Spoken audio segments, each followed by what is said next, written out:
Welcome to the Sea Peoples and the Bronze Age Collapse.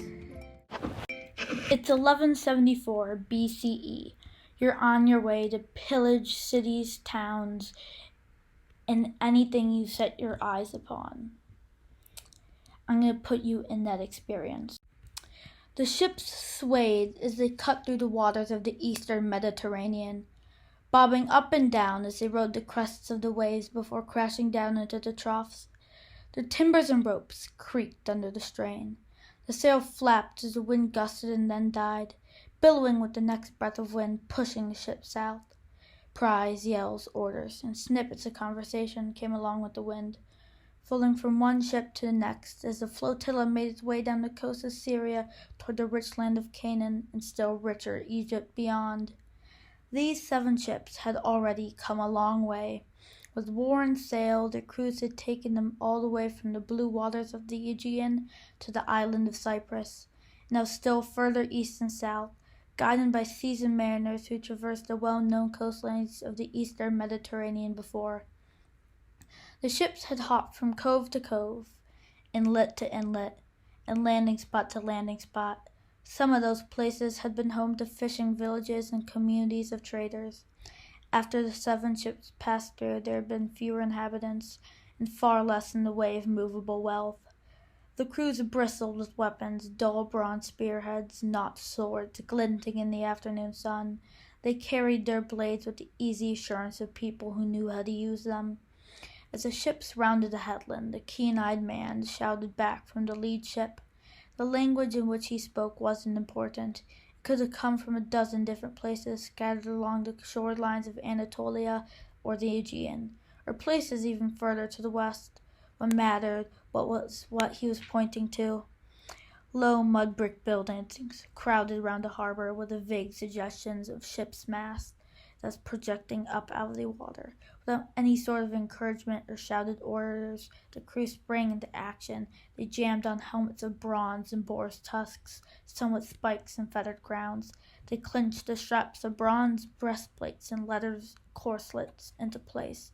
The men with bows checked their quivers, making sure they had plenty of bronze arrows. The sail went down and the crew went to the oars, pulling hard for the harbor. Speed was essential. The delay meant time for the harbor to send for soldiers to help them. The ships and the crews intended to be gone long before help arrived. Their hearts thudded and grin split bearded faces. Fortune waited just ahead. At the end of the Bronze Age, palace after palace and city after city went up in flames. In some of these cases, sea-born raiders known as the Sea Peoples were said to be responsible. The Sea Peoples were a confederacy of naval raiders who harried the coastal towns and cities of the Mediterranean region between 1276 and 1178 BCE. They're concentrating their efforts especially on Egypt. They're considered one of the major contributing causes to the Bronze Age collapse. The Sea Peoples were aggressive seafarers who invaded eastern Anatolia, Syria, Palestine, Cyprus, and Egypt toward the end of the Bronze Age, especially in the 13th century BCE. They are held responsible for the destruction of old powers, such as the Hittite Empire. The Sea Peoples came from Central Europe. They destroyed the Mycenaean civilization in Greece, and subsequently ravaged Troy, Hattusa, and the places in the eastern Mediterranean mentioned by Ramses III. Over the course of his 50 years, almost all of the Aegean and eastern Mediterranean civilizations were nearly or completely destroyed. The Bronze Age collapse, as it is referred to, is often attributed to a mysterious group of seafaring warriors known only as Sea People. Historians still do not know where these warriors came from or what became of them after their conquest finally ended in Egypt. There's no definite archaeological evidence except maybe 2 tablets. About all that can be said for certain is that Mycenaean IC pottery was widespread around the Mediterranean in areas associated with the Sea Peoples, and its introduction at various places is often associated with cultural change, violent or gradual. Mycenaean pottery featured both Minoan images of plant and animal life, and the Mycenaean preference for warfare and warrior culture seeds. Eventually, when the Mycenaeans adopted stylized forms, they started using more patterns and designs and leaving open space on their jars.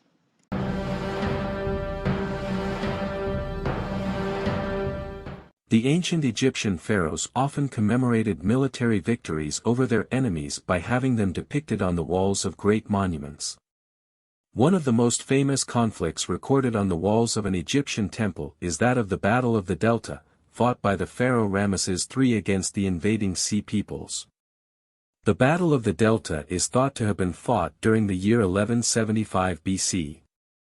On one side were the Egyptians under Ramesses III, perceived by some to be the last great pharaoh of the new kingdom. On the other side were the mysterious Sea peoples, a term used to describe a group of seafaring raiders mentioned in several Egyptian sources.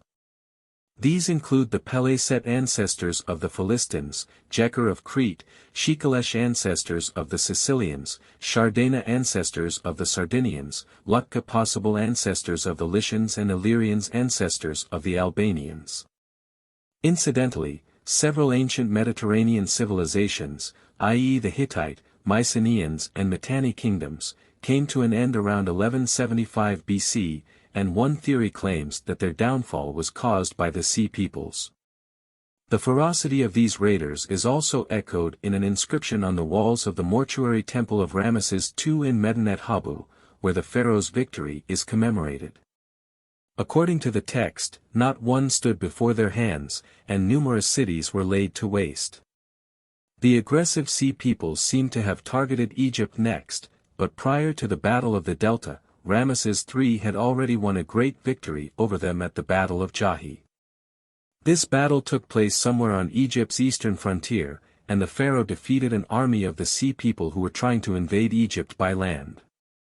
Most of our knowledge about this battle comes from Medinet Habu.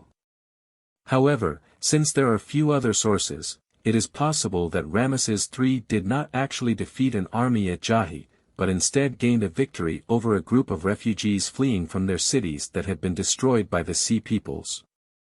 If this were the case, it might not have been depicted on the walls of Medinet Habu unless it was modified.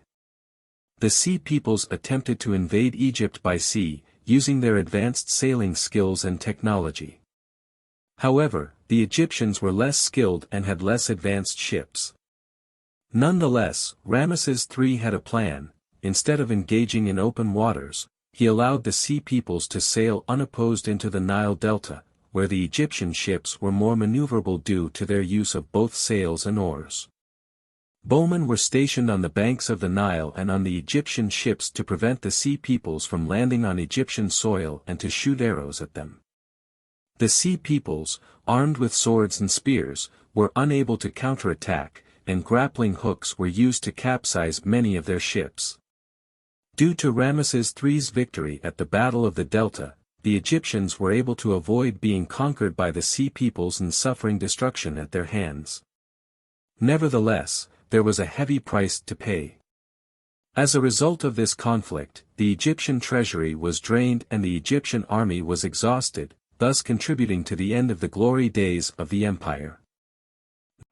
Thank you all so much for listening to my project on the Sea peoples.